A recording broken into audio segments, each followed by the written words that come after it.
अलावा दूसरे उलूम में दूसरे इल्म वाले का मोहताज है, डॉक्टर इंजीनियर का मोहताज है, इंजीनियर डॉक्टर का मोहताज है, प्रोफेसर साइंटिस्ट का मोहताज है, साइंटिस्ट डॉक्टर के मोहताज है।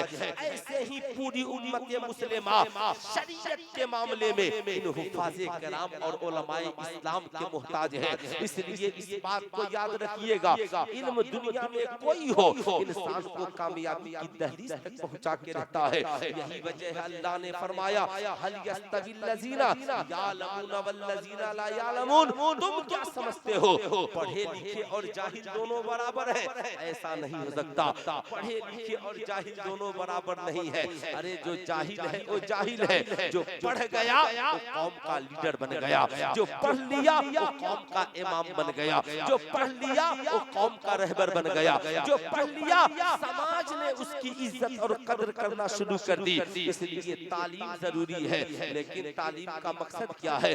तालीम का असल मकसद है इंसान की जिंदगी में चेंजिंग आए। कोई डॉक्टर हो और रात होते ही शराब के नशे में डूब जाता हो, लोग कहेंगे डॉक्टर है मगर किरदार अच्छा नहीं है, बड़ा चरित्रहीन व्यक्ति है। कोई बच्चा इंजीनियर बन जाए, शादी में 5 लाख का डिमांड करके ले ले, लोग कहेंगे इंजीनियर है मगर बड़ा लालची है, इसने ससुराल वालों से बड़ा जहेज मांग लिया था। वो भी याद रखना, कोई बच्चा पढ़ लिख कर इंटेलिजेंट हो जाए मगर रात होते ही ताश के पत्ते हाथ में लेकर जुए की महफिल गरम कर ले, लोग कहेंगे पढ़ा लिखा है लेकिन इसका किरदारो कैरेक्टर अच्छा नहीं है।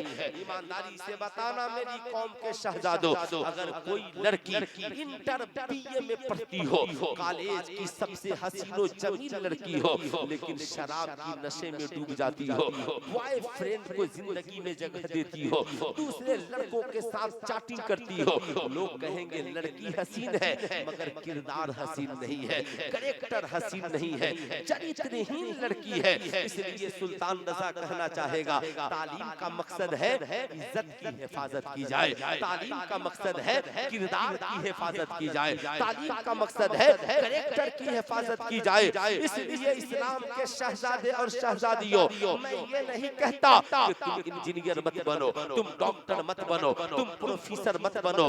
लोग जो ही दारुल उलूम जिलानिया में आते हैं, कहते हैं मौलाना मुजाहिदुल इस्लाम साहब आपने बच्चों को आलिम बनाया है, ये बताइए ये इंग्लिश जानते हैं कि नहीं है, ये मैथ जानते हैं कि नहीं है, ये इंग्लिश बोलते हैं कि नहीं है, कंप्यूटर का क्लास लगा दीजिए, इन्हें असली तालीम से जोड़िए। मैंने कहा बेशक मैं भी चाहता हूँ मेरे मदरसे से जब बच्चे पढ़कर निकले इंग्लिश बोलने वाले हो, इंग्लिश नहीं बोलेंगे इंग्लैंड में इस्लाम कौन फैलाएगा, इंग्लिश नहीं बोलेंगे अमेरिका में इस्लाम कौन फैलाएगा, इंग्लिश नहीं बोलेंगे साइंटिस्टों के सामने इस्लाम की हकानियत को कौन बयान करेगा।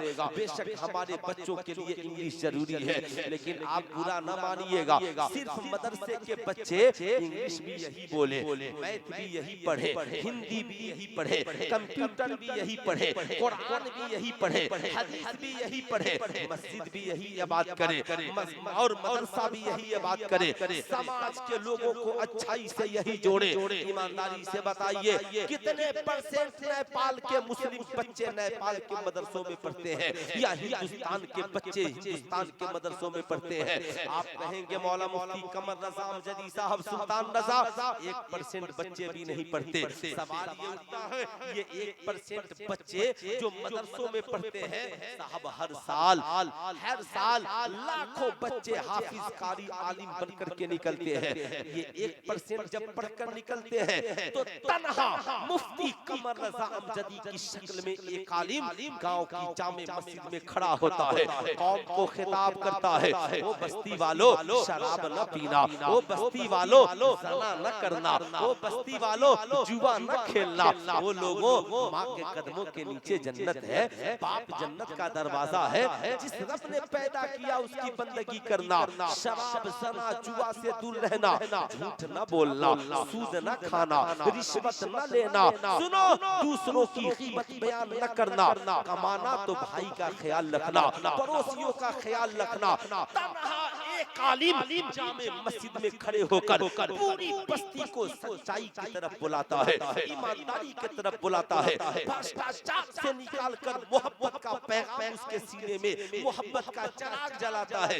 लेकिन बुरा न मानना, ये 1% बच्चे, ये 20 बच्चे जब आज पढ़कर जाएंगे तो अपनी बस्तियों में हक्कानियत की बात करेंगे, सदाकत की बात करेंगे, ईमानदारी की बात करेंगे, शराफत की बात करेंगे, मगर 99% हमारी कौम की बेटे बेटियां कहाँ पढ़ते हैं?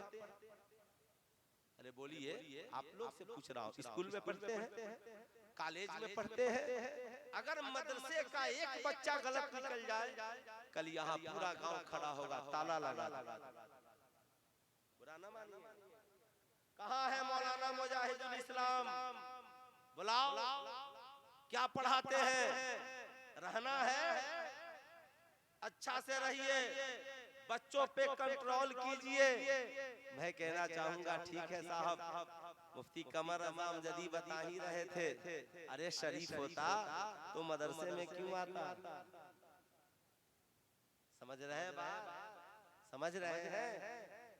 लेकिन ठीक है, मेरा एक बच्चा गलत हो गया, मैं कोशिश करूंगा सुधर जाए, मगर जो ये 99% कॉलेज स्कूल में पढ़ रहे हैं, आप ईमानदारी से बताइए, आप उन्होंने मैट्रिक कर लिया, इंटर कर लिया, बीए कर लिया, कभी घर में कहते सुना है माँ के कदमों के नीचे जन्नत है, बाप जन्नत का दरवाजा है, शराब पीना गलत है, जुआ खेलना गलत है, किसी की बहू बेटी पे गंदी नजर डालना गलत है।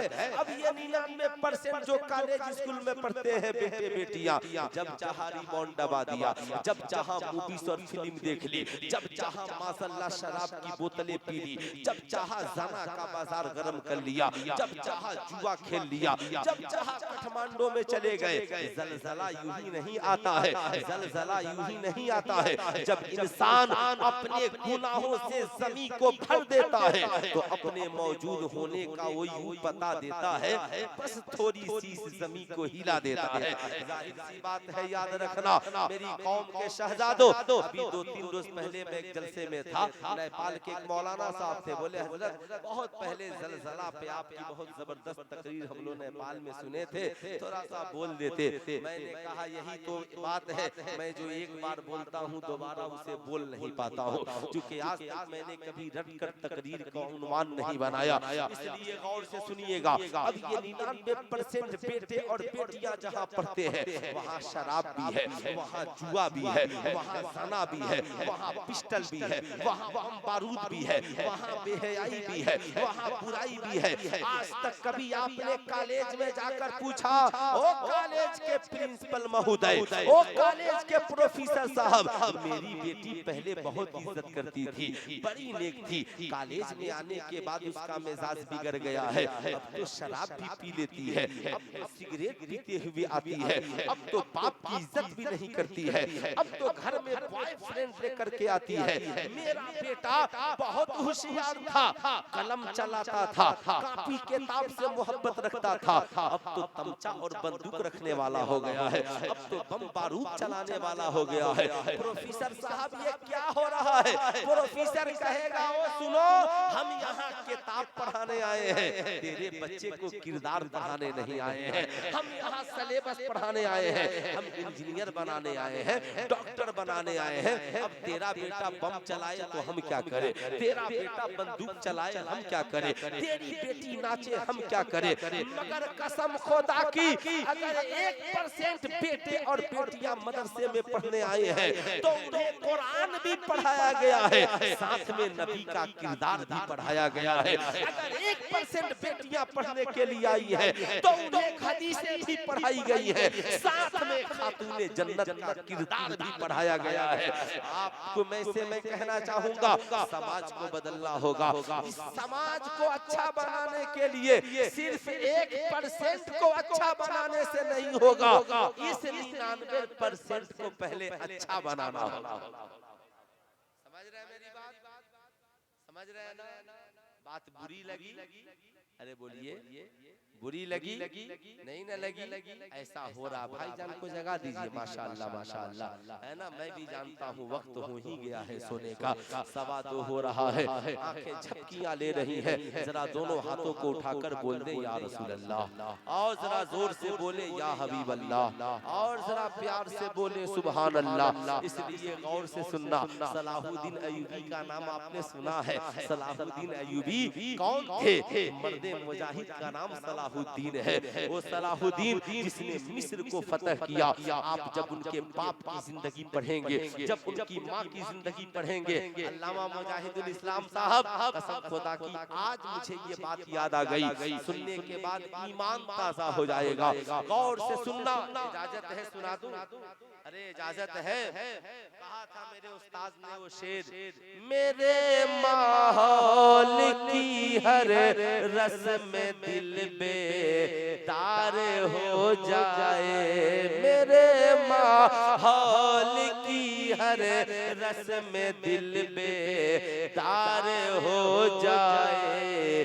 इनायत इनायत आपकी जो अहमद मुख्तार हो जाए, इनायत आपकी जो अहमद मुख्तार हो जाए। माहौल बदलना होगा, अपने कैरेक्टर को बदलना होगा।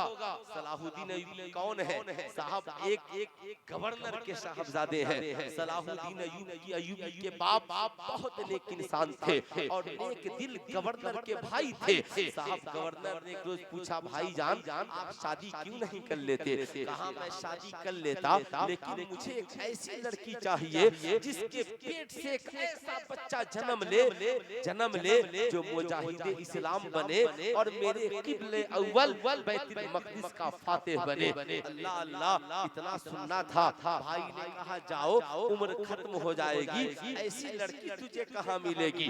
गवर्नर के भाई थे, चले एक रोज जामे मस्जिद में, बड़े अमीर कबीर थे, जामे मस्जिद में पहुंचे। इमामे जामा मस्जिद से मुलाकात हुई, हजरत बात होने लगी। हजरत ने पूछा, साहबजादे आप इतने नेक हो, लेकिन उम्र के कितने हिस्से गुजर गए, काश तुम निकाह कर लेते। कहा हुजूर कोई ऐसी लड़की मिलती, इतनी पारसा होती, इतनी नेक होती, मेरा उससे निकाह होता और अल्लाह उसके जरिया मुझे एक ऐसा बेटा देता जो मिस्र को भी फतह करता और बैतुल मक़दिस का भी फातिह बनता। अभी बैठकर बात हो रही थी, इतने में एक नेक खातून पर्दे के पीछे से इमामे जामा मस्जिद को आवाज देती है, सलाम अलैकुम। उस्ताद मोहतरम में आ गई, उस्ताद करीब गए, कहा बता शहजादी क्या तुझे वो लड़का पसंद आया? उस्ताद मोहतरम वो लड़का वजीर का जरूर है, मगर मुझे इसलिए पसंद नहीं है कि मुझे दौलत नहीं चाहिए, मुझे हुस्न जमाल नहीं चाहिए, मुझे एक ऐसा लड़का चाहिए शादी के लिए जिसके लुत्फे से अल्लाह मेरे रेहम में एक बेटा दे, और ऐसा बेटा जो मुत्तकी और परहेजगार हो और मज़हब इस्लाम की बका के लिए उसकी तलवार उठे और एक दिन बैतुल मक़दिस फतह हो जाए। उन्होंने कहा शहजादी घबराओ मत, आज अल्लाह ने उस शहजादे को भी मस्जिद में भेज दिया है। अब हजरत वापिस हुए और कहा शहजादे तुमने बात सुनी? कहा हाँ हुजूर सुन लिया, अब क्या करना है? कहा हुजूर इसी लड़की से मेरा निकाह कर दीजिए। बादशाह के साहबजादे से उस शहजादी का निकाह होता है। दोनों के अंदर इतनी पाकीज़गी, न बारात का झमेला, न डिमांड का झमेला, न जहेज का झमेला, बल्कि इनकी हालत ये थी, हम दुनिया में जिद किसी से दोस्ती करेंगे तो रब की रज़ा के लिए, और हमारी किसी से दुश्मनी होगी तो रब की रज़ा के लिए। इन्होंने जो निकाह किया रब की रज़ा के लिए किया। साहब आपस में मुलाकात होती है, दिन में मेहनत करते, रात को खुदा की इबादत में लग जाते। अल्लाह रब्बुल इज्जत ने जब ऐसे पाकीज़ा दुल्हा दुल्हन का मिलन हुआ तो उन्हीं की गोद में हजरत सलाहुद्दीन अय्यूबी जन्म लेते हैं। और से सुनिएगा, ये सलाहुद्दीन अय्यूबी उस पाकीज़ा बाप के बेटे हैं, उस पाकीज़ा माँ के बेटे हैं। आज हम सोचते हैं हमारी औलादे नेक हो, लेकिन हम खुद नेक नहीं है। हम सोचते हैं शराब पीते रहे औलादे नेक हो जाए। हमारी माए बहनें सोचती हैं हम फिल्म देखते रहे, नाच गाने की बाजार गर्म रहे, हमारे बेटे बेटियां नेक हो जाए। ऐसा नहीं होगा। जब माँ भी पारेसा हो, बाप भी पारेसा हो, तो गोद में सलाहुद्दीन अय्यूबी जैसा बेटा जन्म लेता है, बेटा जन्म लेता है। इसलिए शहजादों याद रहे, सलाहुद्दीन अय्यूबी जब फातेह मिस्र बने और मिस्र की तरफ चल पड़े, यहूदियों ने उनके इस्तकबाल के लिए फूलों को बिछा दिया और बगल में बेटियों को खड़ा कर दिया। सलाहुद्दीन अय्यूबी गए, जाने के बाद ठहर गए, अपनी तलवार को जमीन पे नस्ब किया। नस्ब करने के बाद कहा, यहूदियों ये क्या है? कहा, हम अपने बादशाह का इस्तकबाल करने के लिए आए हैं। कहा, बादशाह के इस्तकबाल के लिए औरतों की क्या जरूरत है और इन फूलों को बिछाने की क्या जरूरत है? कहा, हुजूर हम आपकी तासीब में फूलों को बिछाए हैं। सलाहुद्दीन अय्यूबी ने कहा, ऐ लोगों याद रखना, सलाहुद्दीन अय्यूबी फूलों को मसलने नहीं आया, फूलों की हिफाजत करने के लिए आया।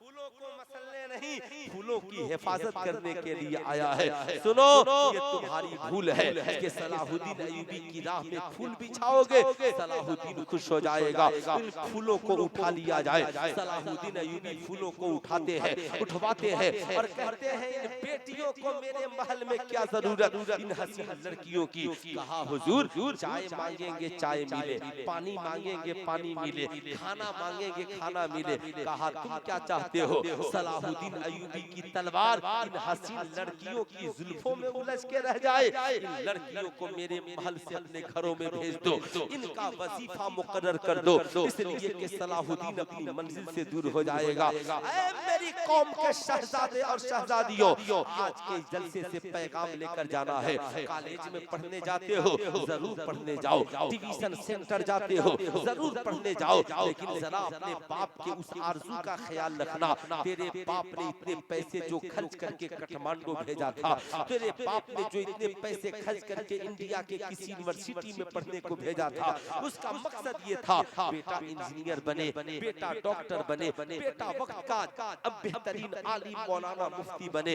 इसलिए जब पढ़ने जाना ना, किसी हसीना के जुल्फों का शिकार न बनना। ऐसा ना हो तेरा कलम चलने के बजाय किसी हसीना के जुल्फों में उलझ के रह जाए। अगर तेरा ये कलम उलझ गया, तू डॉक्टर नहीं बन पाएगा, तू इंजीनियर नहीं बन पाएगा, तू प्रोफेसर नहीं बन पाएगा, तू साइंटिस्ट नहीं बन पाएगा, तू माँ बाप के आरज़ुओं की तकमील नहीं कर पाएगा। इसलिए आज के जलसे से पैगाम लेकर जाना है, हम कलम को किसी हसीना के जुल्फों में उलझाने वाले नहीं बनेंगे, बल्कि अपने कलम को माँ बाप की खुशी के लिए चलाने वाले बनेंगे, चलाने वाले बनेंगे। इसलिए ये बात